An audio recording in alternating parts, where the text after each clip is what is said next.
नमस्कार दोस्तों, आप लोगों का स्वागत है पुनः मुन्ना यादव यूट्यूब चैनल पर। और आप अपना परिवार को बहुत बड़ा बना चुके हैं। अभी और भी इनको आगे बढ़ाना है, जिसमें हम अभी केमिस्ट्री का सीरीज देख रहे थे। केमिस्ट्री के सीरीज में एक टॉपिक को पूरा कर चुका हूँ, पदार्थ उसकी प्रकृति के बारे में। अब दूसरा टॉपिक परमाणु संरचना स्टार्ट करने जा रहे हैं। परमाणु संरचना, जिसमें कि एटॉमिक स्ट्रक्चर को देखेंगे। हम पहले देखते हैं परमाणु क्या है। परमाणु है किसी तत्व की सबसे छोटी इकाई जो स्वतंत्र अवस्था में नहीं पाई जाती है। क्या है परमाणु का परिभाषा? वैसी छोटी इकाई जो किसी तत्व की सबसे छोटी इकाई जो स्वतंत्र अवस्था में नहीं पाई जाती है, बल्कि जो रासायनिक अभिक्रिया में भाग ले सकती है, उसे कहते हैं परमाणु। एटम शब्द का मतलब अविभाज्य होती है। एटम का ही मतलब होता है अविभाज्य, जो विभाज्य नहीं हो पाए। इस शब्द का नामकरण डाल्टन ने किया था। कौन किया था? ये जो परमाणु का नामकरण था, ये डाल्टन साहब ने किया था। आगे देखिए डाल्टन का परमाणु सिद्धांत। डाल्टन के अनुसार परमाणु का न तो निर्माण किया जा सकता है और न ही विनाश किया जा सकता है। डाल्टन के परमाणु सिद्धांत का क्या मतलब है? ये डाल्टन साहब ने कहा है परमाणु का न तो निर्माण किया जा सकता है और न ही विनाश किया जा सकता है। आगे है परमाणु विभाजन भी नहीं किया जा सकता है। परमाणु में इसका तो न निर्माण न ही नष्ट किया जा सकता है, और ये भी है परमाणु का विभाजन भी नहीं किया जा सकता है। लेकिन आज ये सब संभव है। ये था डाल्टन के अनुसार। अब देखिए थॉमसन, जे थॉमसन के परमाणु संरचना को देखिए। जे थॉमसन के अनुसार परमाणु एक धनावेशित गोला है। क्या है? थॉमसन के अनुसार है कि परमाणु एक धनावेशित गोला है, जिसमें ऋणावेशित कण इस प्रकार से व्यवस्थित रहते हैं कि पूरे परमाणु उदासीन हो जाते हैं। मतलब परमाणु एक धनावेशित गोला है। जैसे ये परमाणु है तो ये धनावेशित गोला है, और इस पर निगेटिव चार्ज ऋणात्मक इतना होता है कि दोनों को बैलेंस करके उदासीन हो जाता है।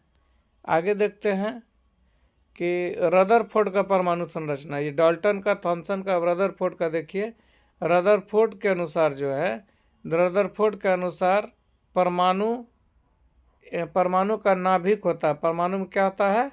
नाभिक होता है, जिससे परमाणु का कुल द्रव्यमान तथा कुल धनावेशित केंद्रित रहता है। परमाणु में एक नाभिक होता है। डाल्टन के अनुसार क्या है? परमाणु में एक नाभिक होता है। नाभिक में जो है, जिसमें परमाणु का कुल द्रव्यमान और कुल धनावेशित केंद्रित रहता है। ऋणावेशित कण इलेक्ट्रॉन नाभिक के चारों ओर विभिन्न कक्षाओं में घूमता है। ऋणावेशित जो है, ये कण जो है, ये चारों तरफ घूमते रहता है। ठीक है। नाभिक का आयतन परमाणु के आयतन की अपेक्षा नगण्य होता है। नाभिक का आयतन परमाणु के आयतन की अपेक्षा नगण्य होता है। परमाणु की त्रिज्या 10 के पावर -10 मीटर तथा नाभिक की त्रिज्या 10 के पावर -15 मीटर के लगभग होता है। याद रखेंगे, ये पॉइंट को याद रखेंगे। परमाणु की त्रिज्या जो है 10 के पावर -10 मीटर, जबकि नाभिक की त्रिज्या 10 के पावर -15 मीटर के लगभग होता है। परमाणु का जो नाभिक है उसको देखते हैं हम लोग। परमाणु का नाभिक में क्या दिया गया है? परमाणु के नाभिक में परमाणु का केंद्र, जिसमें परमाणु का संपूर्ण द्रव्यमान और संपूर्ण धनावेशित केंद्रित रहता है, परमाणु का नाभिक कहलाता है। ये जो परमाणु है, मानिए ये एक एटम है, इसका केंद्र में धनावेशित कण होता है और प्लस द्रव्यमान भी इसका केंद्र में होता है, जिसको नाभिक कहते हैं। मतलब नाभिक में कौन हो जाएगा? तो न्यूट्रॉन और प्रोटॉन। न्यूट्रॉन और प्रोटॉन परमाणु के नाभिक में पाया जाता है। न्यूट्रॉन आवेशहीन होता है, पर प्रोटॉन पॉजिटिव इकाई धनावेश होता है। प्रोटॉन पॉजिट्रॉन होता है, मतलब पॉजिटिव होता है, जबकि न्यूट्रॉन जो है आवेशहीन होता है। आगे देखते हैं, प्रोटॉन और न्यूट्रॉन को मिलाकर न्यूक्लियस कहा जाता है। प्रोटॉन और न्यूट्रॉन को मिलाकर क्या बोलते हैं हम लोग? न्यूक्लियस बोलते हैं। क्या बोलते हैं? न्यूक्लियस। आगे देखते हैं मूल कण। प्रतीक एवं सूत्र, मूल कण, प्रतीक एवं सूत्र, आवेश, द्रव्यमान फिर है, इसके बाद स्थिति और खोज करता है। हम लोग इसमें देखेंगे कि ये मूल कण क्या है, इलेक्ट्रॉन है। क्या है ये, इलेक्ट्रॉन है।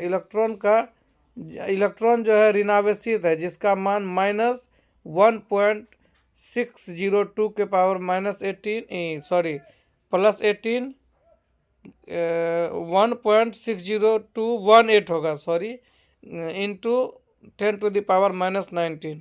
अब देखिए इलेक्ट्रॉन का जो भी देखेंगे आप, इलेक्ट्रॉन अगर जितना ऋणावेशित है, प्रोटॉन जो है उतना ही पॉजिटिव धनावेशित होगा। क्या होगा, धनावेशित होगा।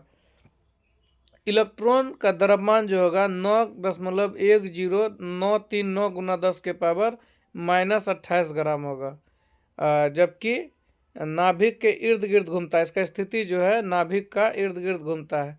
और याद रखेंगे इलेक्ट्रॉन जो है जे थॉमसन के द्वारा खोज करता है इसके हैं, जबकि प्रोटॉन के गोल्डस्टीन। यह नाभिक में होता है प्रोटॉन, और इसका खोजकर्ता कौन है, गोल्डस्टीन है, और यह धनावेशित होता है। अगला न्यूट्रॉन है। क्या है, न्यूट्रॉन जो है उदासीन होता है। न्यूट्रॉन क्या होता है, उदासीन होता है। न्यूट्रॉन उदासीन होता है, और इसके ये भी नाभिक में होता है। इसको जेम्स चैडविक ने इसका खोज करता है, जेम्स चैडविक इनके खोज करता है। और ये देखिए इसमें गोल्डस्टीन 1886 में इसके प्रोटॉन के बारे में बोला, रदरफोर्ड 1919 में बोला इसके बारे में। तो याद रखेंगे प्रोटॉन गोल्डस्टीन होगा। अगर गोल्डस्टीन नहीं दिया हो तो रदरफोर्ड मारेगा खोजकर्ता में। आगे चलते हैं। सभी न्यूक्लियस जानते हैं। न्यूट्रॉन और प्रोटॉन के सम्मिलन को क्या बोलते हैं, न्यूक्लियस बोलते हैं। सभी न्यूक्लियस के बीच एक आकर्षण बल उत्पन्न होता है, जिसे नाभिकीय बल कहते हैं। क्या कहते हैं, नाभिकीय बल कहते हैं। इसी बल के कारण परमाणु का नाभिक में स्थायित्व होता है। इसी बल के कारण परमाणु का नाभिक में स्थायित्व होता है। नाभिक में होने वाली अभिक्रिया को नाभिकीय अभिक्रिया कहते हैं, जो दो प्रकार के होते हैं, नाभिकीय विखंडन और नाभिकीय संलयन। नाभिक में होने वाले अभिक्रिया को नाभिकीय अभिक्रिया कहते हैं, और नाभिकीय अभिक्रिया दो प्रकार के होते हैं, एक नाभिकीय विखंडन, एक नाभिकीय संलयन। विखंडन में टूटते हैं नाभिक, और संलयन में नाभिक जुड़ के और बड़ा होते हैं। हाइड्रोजन के प्रोटोनियम, क्या है, हाइड्रोजन के प्रोटियम समस्थानिक के नाभिक में कोई न्यूट्रॉन नहीं होता है। हाइड्रोजन का याद रखेंगे इस चीज़ को, हाइड्रोजन का तो ये प्रोटियम है, इसके नाभिक में कोई न्यूट्रॉन नहीं होता है। ये एक समस्थानिक है। हाइड्रोजन के तीन समस्थानिक है, उसमें से एक प्रोटियम है जिनमें न्यूट्रॉन नहीं पाया जाता है। कक्षा, ऑर्बिट के बारे में देखते हैं हम लोग। कक्षा क्या है, परमाणु के नाभिक के चारों ओर इलेक्ट्रॉन विभिन्न वृत्तीय पथों में घूमते रहते हैं। इन्हीं वृत्तीय पथों को कक्षा या सेल कहते हैं। क्या कहते हैं, कक्षा या सेल कहते हैं। ठीक है, कक्षा या सेल जो है, नाभिक के चारों इलेक्ट्रॉन वृत्तीय पथों पर घूमते रहते हैं। इन वृत्तीय पथों को कक्षा या सेल या ऊर्जा स्तर भी कहते हैं। याद रखेंगे इस चीज़ को, कक्षा या सेल या ऊर्जा स्तर भी कहते हैं। ये कक्षा जो है इन्हें KLMN इत्यादि के से निर्देशित किया जाता है। कक्षा या सेल को किसके द्वारा निर्देशित किया जाता है, KLMN। आगे है, किसी कक्षा में इलेक्ट्रॉन की अधिकतम संख्या 2n² में होता है। क्या होता है, 2n² में होता है, जहाँ n कक्षा संख्या है। कक्षा संख्या k में n 1 होगा। पहले कक्षा में कितना होगा, दो इलेक्ट्रॉन होगा। याद रखेंगे, ये 2n² के अनुसार से इसके कक्षा को जो हम देखे हैं, ये कक्षा को k में 2n² अगर करेंगे तो n को अगर 1 रखेंगे, k कक्षा में एक पहला कक्षा है k, तो उसमें इलेक्ट्रॉनों की अधिकतम संख्या 2 होगी। l में 8 होगी, k में 2, l में 8, m में 18, n में 32। टोटल 2, 8, 18, 32 कक्षाओं में इलेक्ट्रॉन की संख्या होगी। किसी परमाणु की अंतिम कक्षा में इलेक्ट्रॉन की अधिकतम संख्या 8 होती है। अष्टक पूरा करने के लिए किसी परमाणु की अंतिम कक्षा में इलेक्ट्रॉन की अधिकतम संख्या 8 होती है। आगे देखते हैं। किसी परमाणु की अंतिम कक्षा में के पहले वाली कक्षा में पेनल्टियम कक्षा तथा पेनल्टियम कक्षा के पहले एंटी पेनल्टियम कक्षा कहते हैं। अब देखिए ये पहली बार देख रहे होंगे आप लोग। किसी परमाणुओं की अंतिम कक्षा के पहले वाली कक्षा को पेनल्टियम कक्षा पेनल्टीमेट कक्षा कहते हैं, जबकि पेनल्टीमेट कक्षा के पहले कक्षा को एंटी पेनल्टीमेट कहते हैं। तो ये याद रखेंगे, ये एनसीईआरटी का है उठाया हुआ। ये आगे देखिए उप कक्षा के बारे में दिया गया है। क्या किया है? उप कक्षा के सब ऑर्बिट के बारे में दिया गया है। एक कक्षा के विभिन्न भाग होते हैं, इन भागों को उप कक्षा कहते हैं। क्या कहते हैं? विभिन्न उप कक्षा कहते हैं। जैसे KLMN होता है, वो कक्षा हो गया। के अंदर में SPDF होगा, L के अंदर में SPDF होगा, M के अंदर में SPDF होगा। कक्षा के अंदर जो कक्षा है तो उप कक्षा होगा। इसको ऐसे समझिए, अगर कोई स्कूल है, स्कूल में स्कूल एक ये हो गया के हो गया, तो के अंदर जब जाएंगे अलग अलग ये है कक्षा होता है, तो उसको बोलते हैं क्लासरूम को उप कक्षा बोल देंगे। उसी तरह से इन उप कक्षा में भी इन भागों को उप कक्षा कहते हैं। इन्हें SPDF इत्यादि द्वारा सूचित किया जाता है। अब देखेंगे हम लोग के कक्षा में एक उप कक्षा होता है। के कक्षा में एक उप कक्षा होते हैं, जबकि L में 2, M में 3 और N में 4 उप कक्षा होते हैं। याद रखेंगे के में एक उप कक्षा सिर्फ S होते हैं, L में S और P दोनों होते हैं, M में SPD तीनों होते हैं, N में SPDF चारों होते हैं। इलेक्ट्रॉनों की अधिकतम संख्या S उप कक्षा में 2, P उप कक्षा में 6, D उप कक्षा में 10, F उप कक्षा में 14 होती है। याद रखेंगे इस चीज़ों को मैं रंग बदल देता हूँ। इलेक्ट्रॉन जो है, इलेक्ट्रॉन में अगर S का उप कक्षा में पूछेंगे अधिकतम इलेक्ट्रॉन, तो वो आपको बताना है 2। अगर P कक्षा में तो 6, D कक्षा में तो 10, F कक्षा में तो 14। ठीक है, इस प्रकार से याद रखेंगे। SPDF में 2, 6, 10 और 14। आगे है इलेक्ट्रॉनिक विन्यास। क्या है? इलेक्ट्रॉनिक विन्यास। इलेक्ट्रॉनिक विन्यास को समझने के लिए हम देखते हैं विभिन्न कक्षा तथा उप कक्षाओं में इलेक्ट्रॉनों के वितरण को इलेक्ट्रॉनिक विन्यास कहते हैं। जैसे इलेक्ट्रॉन होता है, इलेक्ट्रॉन ही इलेक्ट्रॉनिक विन्यास को दिखाता है। विभिन्न कक्षा और उपकक्षा में इलेक्ट्रॉन के वितरण को इलेक्ट्रॉनिक विन्यास कहते हैं। जैसे देखिए यहाँ कैल्शियम का है। क्या है? कैल्शियम 20 है, तो पहले S आएगा तो 2, 8, 8, 2। इसमें 1s2, 2s2, 2p6, 3s2, 3p6। आप देखे थे अभी S में S उप कक्षा में 2 इलेक्ट्रॉन रह सकते हैं अधिकतम, P में 6, फिर D में 10 और F में 14 इलेक्ट्रॉन रह सकते हैं। तो देखिए पहला 1s2 हुआ, फिर 2s2, फिर 2p6, फिर 3s2, 3p6, 4s2।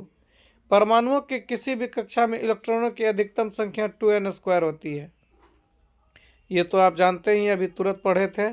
परमाणुओं की किसी कक्षा में इलेक्ट्रॉनों की अधिकतम संख्या 2n² होती है। यहाँ n कक्षा की संख्या है। n जो है कक्षा की संख्या, जैसे k प्रथम कक्षा हो गया, L द्वितीय कक्षा, M तृतीय कक्षा, N चौथा कक्षा होता है। इसी प्रकार से देखते हैं।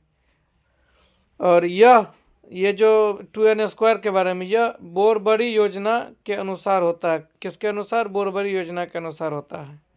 अब देखिए हम लोग कुछ तत्वों के परमाणु क्रमांक और परमाणु भार और इसका इलेक्ट्रॉनिक विन्यास देखते हैं।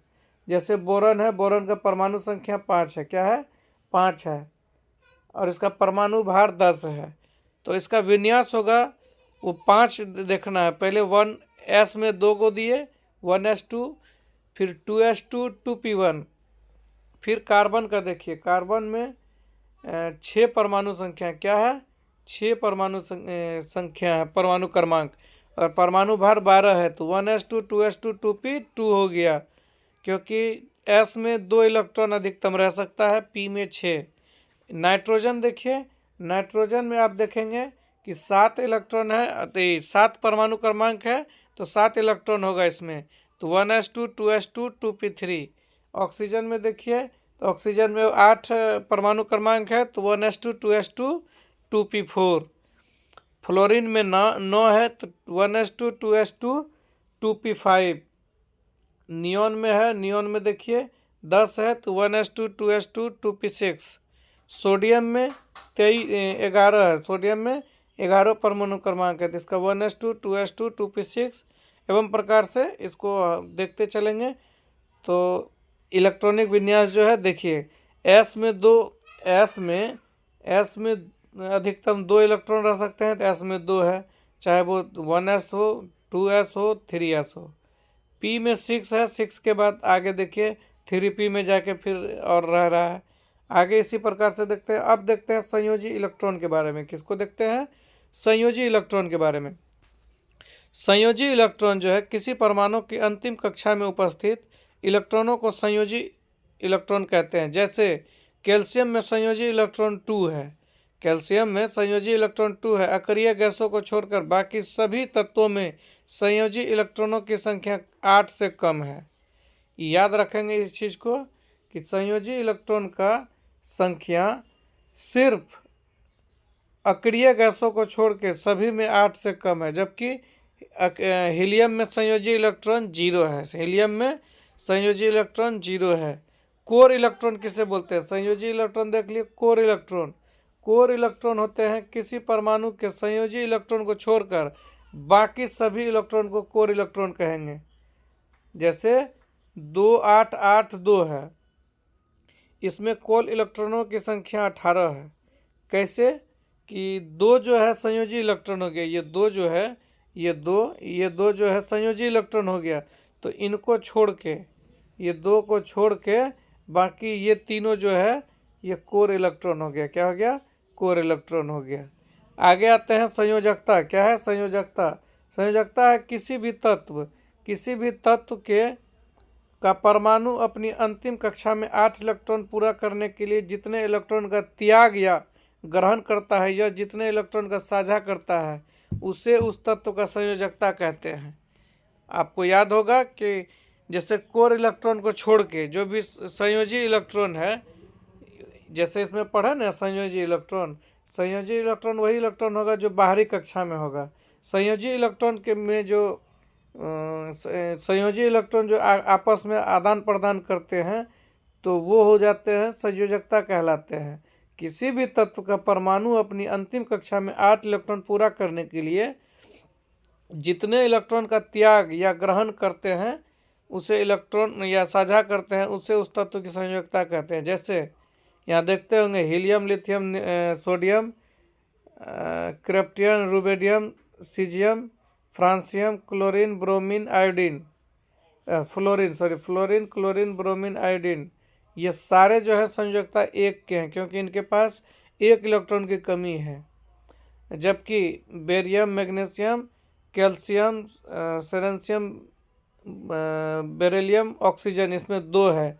एल्युमिनियम और नाइट्रोजन में 3 है संयोजकता। इसके बाद CSI, जर्मेनियम, इस सब में 4 है।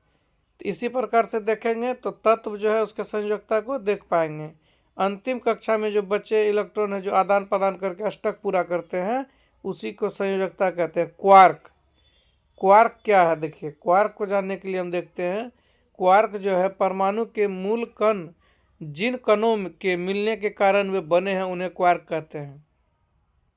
याद रखेंगे, परमाणु के मूल कण जिन कणों के मिलने के कारण वे बने हैं, उन्हें क्वार्क कहते हैं। इसके अस्तित्व के विषय में सर्वप्रथम अमेरिका के भौतिक शास्त्रियों मुरे गेलमान और जॉर्ज जीवांग ने 1964 में बताया था। क्वार्क कणों का आंशिक आवेश होता है। क्वार्क जो है कणों का आंशिक आवेश होता है। परमाणु संख्या क्या है? परमाणु संख्या जो है किसी तत्वों के परमाणु के नाभिक में उपस्थित प्रोटॉन की संख्या को परमाणु संख्या कहेंगे। याद रखेंगे, परमाणु की संख्या जो है प्रोटॉन की संख्या ही परमाणु की संख्या है। आगे देखते हैं, किसी तत्व का रासायनिक गुण परमाणु संख्या पर ही निर्भर करता है। किसी तत्व का रासायनिक गुण उसके परमाणु संख्या पर ही निर्भर करता है। किसी एक तत्व का सभी परमाणु की परमाणु संख्या समान होती है, इसलिए परमाणु संख्या ही किसी तत्व की पहचान है। आगे देखते हैं, आधुनिक आवर्त सारणी मॉडर्न पीरियोडिक टेबल में सभी तत्वों को उनके परमाणु संख्या के बढ़ते क्रम में सजाया गया है। कैसे सजाया गया है? बढ़ते क्रम में सजाया गया है।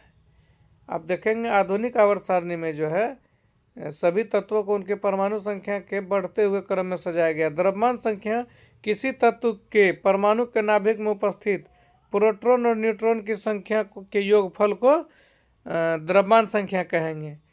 देखिए, किसी एक तत्व के परमाणुओं की द्रव्यमान संख्या भिन्न भिन्न हो सकती है। जैसे कार्बन का 6, 12, 6, 14। समस्थानिक संभारिक जो होता है उसमें इसको देखेंगे अलग अलग कैसे होता है। मेंडलीव के आवर्त सारणी कौन है? मेंडलीव के आवर्त सारणी में तत्वों को उनके द्रव्यमान संख्या के बढ़ते हुए क्रम में सजाया गया है। परमाणु संख्या को तत्व के संकेत के निचले भाग में और द्रव्यमान संख्या को ऊपरी भाग में लिखा जाता है। परमाणु संख्या को तत्व के संकेत में निचले भाग में, ये जो देख रहे हैं ये निचले भाग में 11 और ये 23 जो है 23 हो गया, ये हो गया द्रव्यमान संख्या। ये क्या हो गया? द्रव्यमान संख्या। जबकि ये हो गया परमाणु संख्या। क्या हो गया? परमाणु संख्या। समस्थानिक क्या होगा? एक ही तत्व के ऐसे परमाणु जिनकी परमाणु संख्या समान लेकिन द्रव्यमान भिन्न हो, समस्थानिक कहलाएगा। मतलब परमाणु संख्या सेम हो लेकिन द्रव्यमान भिन्न हो जाएगा तो उसको समस्थानिक बोलेंगे। ठीक है। समस्थानिक के रासायनिक गुण समान लेकिन भौतिक गुण भिन्न होते हैं। याद रखेंगे, समस्थानिक जो है उनका रासायनिक गुण समान लेकिन भौतिक गुण भिन्न भिन्न होते हैं। इन्हें आवर्त सारणी में एक ही स्थान पर रखा जाता है। इन्हें आवर्त सारणी में एक ही स्थान पर रखा जाता है। समस्थानिक में प्रोटॉन की संख्या समान, इलेक्ट्रॉन की संख्या समान, परंतु न्यूट्रॉन की संख्या भिन्न होते हैं। ये नोट करने वाली है कि इसमें प्रोटॉन और इलेक्ट्रॉन की संख्या तो समान होगा लेकिन न्यूट्रॉन की संख्या भिन्न हो जाएगा, जिनके कारण इसका द्रव्यमान भिन्न हो जाएगा समस्थानिक में। आगे देखते हैं, सिर्फ हाइड्रोजन ही एक ऐसा तत्व है जिनके समस्थानिक के नाम अलग अलग है। याद रखेंगे, अभी देखे थे, हाइड्रोजन ही एक ऐसा है जिनका समस्थानिक का नाम अलग अलग है। जैसे में देखिए इसके 3 समस्थानिक है। प्रश्न में पूछे भी जाते हैं तीनों समस्थानिक के नाम, प्रोटियम, ड्यूटेरियम और ट्राइटियम। अभी पढ़े थे, प्रोटियम में न्यूट्रॉन एब्सेंट होता है। प्रोटियम में न्यूट्रॉन एब्सेंट होता है, जबकि ड्यूटेरियम और ट्राइटियम में न्यूट्रॉनों की संख्या क्रमशः 1 और 2 होता है। जैसे समस्थानिक देखे उसका उल्टा है संभारिक। क्या है? संभारिक। संभारिक क्या बोलता है? वहाँ बोलता है द्रव्यमान की संख्या अलग होगा, लेकिन यहाँ होगा प्रोटॉन की संख्या अलग, परमाणु संख्या भिन्न होता है। अलग अलग तत्वों के ऐसे परमाणु जिनके द्रव्यमान संख्या समान परंतु परमाणु संख्या भिन्न होती है संभारिक कहलाते हैं। जैसे में देख रहे हैं आर्गन का 18 है, जबकि क्रिप्टॉन का 19 है। भार सबका 40-40-40 है। इसके रासायनिक गुण भिन्न होते हैं। इसके क्या होते हैं? रासायनिक गुण भिन्न होते हैं, जबकि इसके रासायनिक गुण समान और भौतिक गुण भिन्न होते हैं। अब देखिए सम न्यूट्रॉनिक है। क्या है? सम न्यूट्रॉनिक। अब सम न्यूट्रॉनिक क्या है? संभारिक, समस्थानिक देखिए। अब सम न्यूट्रॉनिक देखिए, भिन्न तत्व के ऐसे परमाणु जिसमें न्यूट्रॉनों की संख्या बराबर है उसे सम न्यूट्रॉनिक कहते हैं। अगर कोई अलग अलग परमाणु संख्या वाला है, उसका न्यूट्रॉन बराबर है, तो वो क्या कहलाएगा? सम न्यूट्रॉनिक। अभी आप देखे थे कि संभारिक में क्या था? द्रव्यमान संख्या समान है परंतु परमाणु संख्या भिन्न है। समस्थानिक में परमाणु संख्या समान है लेकिन द्रव्यमान भिन्न है। लेकिन इसमें जो आएंगे आप, इसमें होगा न्यूट्रॉन की संख्या बराबर है, उसे सम न्यूट्रॉनिक कहलाते हैं। जैसे सिलिकॉन है, फास्फोरस है, सल्फर है, सबका न्यूट्रॉन की संख्या बराबर है। इनमें से प्रत्येक परमाणु में 16 न्यूट्रॉन है। अब आते हैं आइसोडाइफर। आइसोडाइफर में भिन्न भिन्न तत्वों में से ऐसे परमाणु, भिन्न भिन्न तत्वों में ऐसे परमाणु जिनमें न्यूट्रॉन और प्रोटॉन की संख्या का अंतर समान हो। अब देखिए, न्यूट्रॉन और प्रोटॉन की संख्या का अंतर जिसका समान होगा वो भी हो जाएगा आइसोडाइफर। इनमें से प्रत्येक परमाणु में न्यूट्रॉन और प्रोटॉन की संख्या का अंतर 51 है। ये जो देखें यूरेनियम और ये TH का जो है, दोनों का परमाणु संख्या और परमाणु भार अलग अलग है, लेकिन इसका अंतर जब करेंगे प्रत्येक परमाणु के न्यूट्रॉन और प्रोटॉन के संख्या का अंतर, तो दोनों का 51 ही आएगा। तो इसको बोलेंगे क्या? आइसोडाइफर। अगला है आइसो इलेक्ट्रॉनिक। परमाणु आयन या यौगिक जिनमें इलेक्ट्रॉनों की संख्या समान होती है आइसो इलेक्ट्रॉनिक कहलाते हैं।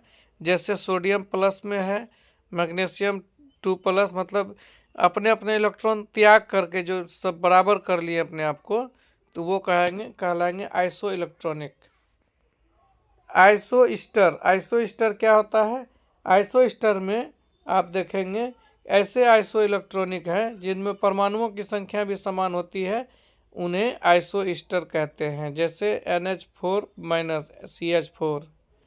इसमें क्या है? इलेक्ट्रॉनों की संख्या, परमाणुओं की संख्या भी समान होती है। अब आते हैं क्वांटम, प्लांक का क्वांटम सिद्धांत। क्या है? प्लांक का क्वांटम सिद्धांत।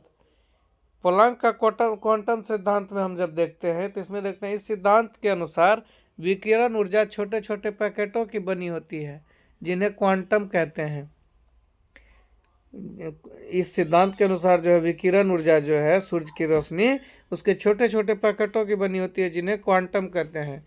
दृश्य प्रकाश के लिए इन्हें फोटोन भी कहते हैं। दृश्य प्रकाश के लिए क्या कहते हैं?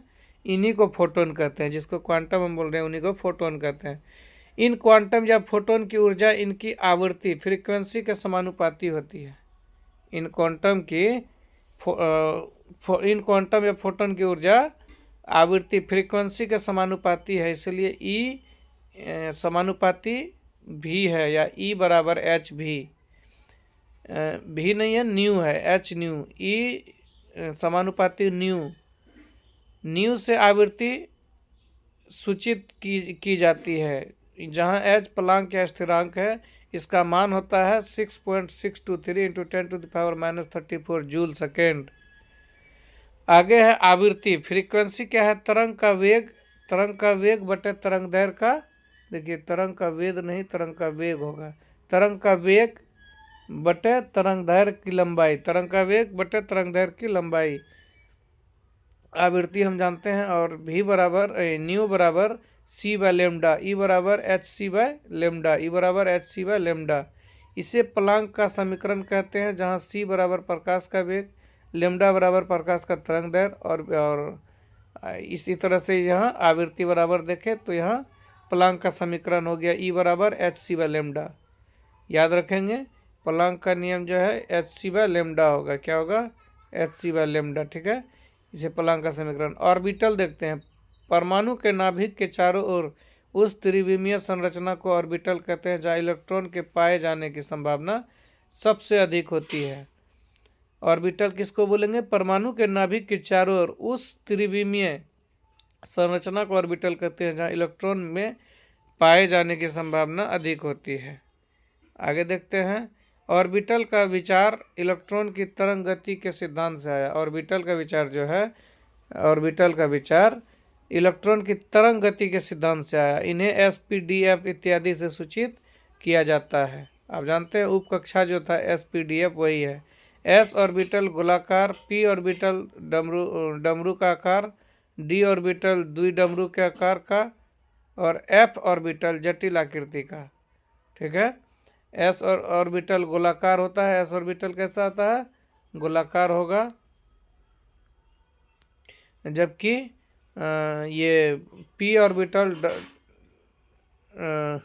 डबल शेप होगा, डमरू के आकार का, और D ऑर्बिटल जो होगा ये हो जाएगा डबल डमरू के आकार, और F ऑर्बिटल कम्प्लेक्स हो जाता है।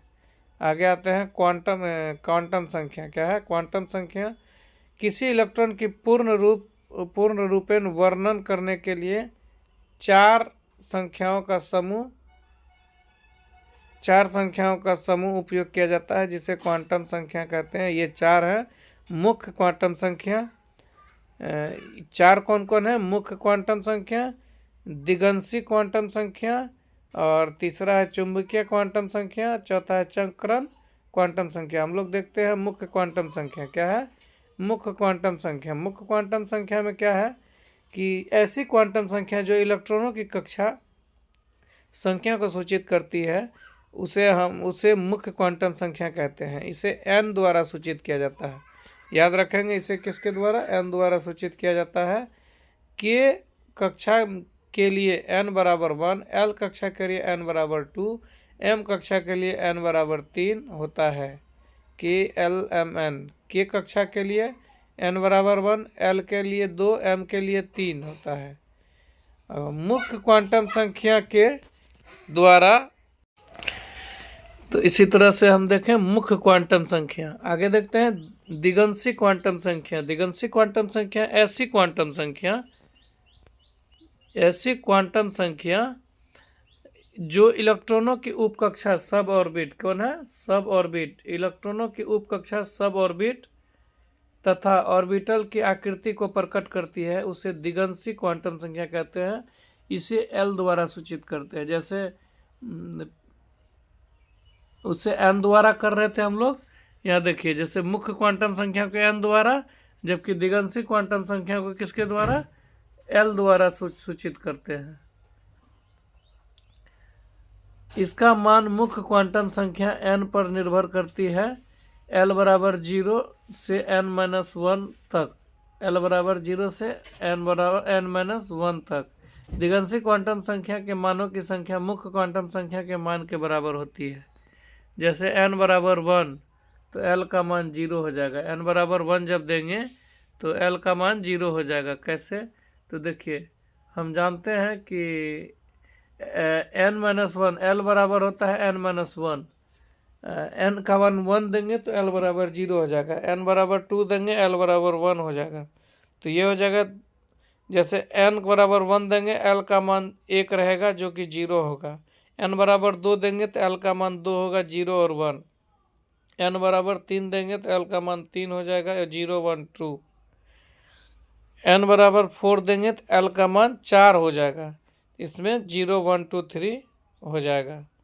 आगे देखते हैं S उप कक्षा के लिए L का मान 0, P उप कक्षा के लिए 1। S उप कक्षा के लिए L का मान 0, P के लिए 1, D के लिए 2, F के लिए 3 होता है। आगे देखते हैं चुंबकीय क्वांटम संख्या। किसको देखेंगे? चुंबकीय क्वांटम संख्या। चुंबकीय क्वांटम संख्या को देखते हैं कि ऐसी क्वांटम संख्या जो इलेक्ट्रॉनों के ऑर्बिटल की स्थिति, ओरिएंटेशन और ऑर्बिटल्स को प्रकट करती है, उसे चुंबकीय क्वांटम संख्या कहते हैं। इसे m द्वारा सूचित करते हैं और m द्वारा सूचित करते हैं। इसका मान L के मान पर निर्भर करता है। देखिए अभी हम देखें दिगंशी जो था वो मुख्य क्वांटम संख्या पर निर्भर कर रहा था, चुंबकीय क्वांटम संख्या दिगंशी क्वांटम संख्या पर निर्भर कर रहा है। इसका मान L पर निर्भर, m का मान +L से -L तक होता है। तो m बराबर 0, L बराबर 0, m बराबर 1, L बराबर +1, 0 और -1। जब m बराबर 2 होगा तो +2 +1, 0 -1 -2 होगा। मतलब +L से -L तक इसका होता है चुंबकीय क्वांटम संख्या। आगे है चक्रण क्वांटम संख्या। क्या है? चक्रण क्वांटम संख्या। चक्रण क्वांटम संख्या में देखेंगे आप, तो इसमें देखेंगे चक्रण क्वांटम संख्या में कि यह इलेक्ट्रॉनों के चक्रण की दिशा को प्रदर्शित करता है। इसे S से सूचित करते हैं। पहला था मुख्य क्वांटम संख्या जिसको n से किए, दिगंशी को किए तो उनको किए हम लोग L से। जब हम इनको देखे चुंबकीय को तो इसको m से सूचित किए, और चक्रण क्वांटम संख्या को इसको S से सूचित करते हैं। इलेक्ट्रॉन जब क्लॉकवाइज घूमता है तो +½ होगा, एंटी क्लॉकवाइज घूमेगा तो -½ इसके दो मान होते हैं, +½ और -½ अब आगे चलते हैं, पाउली के अपवर्जन नियम देखते हैं। पाउली, अफवाह, ये सब देखेंगे। पाउली के अपवर्जन नियम देखते हैं। पाउली के अपवर्जन नियम जो कहते हैं वो कहते हैं पाउली के अपवर्जन नियम कि इस नियम के अनुसार किसी परमाणु के किसी भी दो इलेक्ट्रॉन के चारों क्वांटम संख्या का मान समान नहीं हो सकता है, अर्थात किसी ऑर्बिटल में इलेक्ट्रॉनों की अधिकतम संख्या 2 होती है। किसी ऑर्बिटल में अधिकतम संख्या क्या होती है? 2 ही होती है। और किसी भी परमाणु के किसी भी दो इलेक्ट्रॉनों के चारों क्वांटम संख्या समान नहीं हो सकता है। अब वह सिद्धांत क्या कहता है? अब वह सिद्धांत आगे देखते हैं।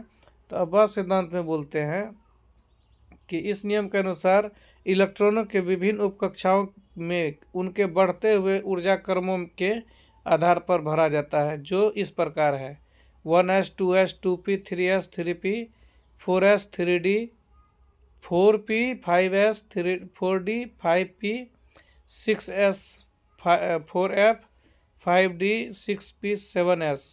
उपकक्षाओं की ऊर्जा को n से तथा l के मान द्वारा निर्धारित किया जाता है। देखिए अब बाबू कैसे भरे हैं इलेक्ट्रॉनों को अपने उपकक्षाओं में, तो वो आगे दिखाते हैं। ये देखिए, यदि उपकक्षा के लिए n+1 का मान अधिक हो तो ऊर्जा अधिक और तथा कम हो तो ऊर्जा कम होगा। देखिए ये जो तीर दिया गया है इधर से, ये तीर जो इधर से दिया गया है, तो ये वह 1s, फिर यहाँ से निकलेंगे 2s में जाएंगे। कहाँ जाएंगे? 2s में। फिर जब 2s से निकलेंगे तो 2p, फिर 3s, फिर 3p, 4s, फिर 4d, ऐसे करके भरते हुए सारा इसी टाइप से भरा जाता है। यहीं पर देखेंगे सेम यही दिया हुआ होगा इसमें भी।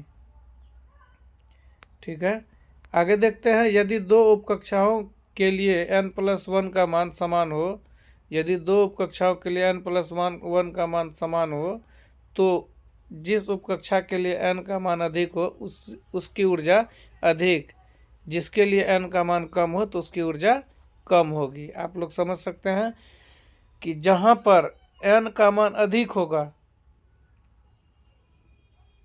उसकी ऊर्जा अधिक, तथा जहाँ पर n का मान कम होगा तो उसका ऊर्जा कम होगा।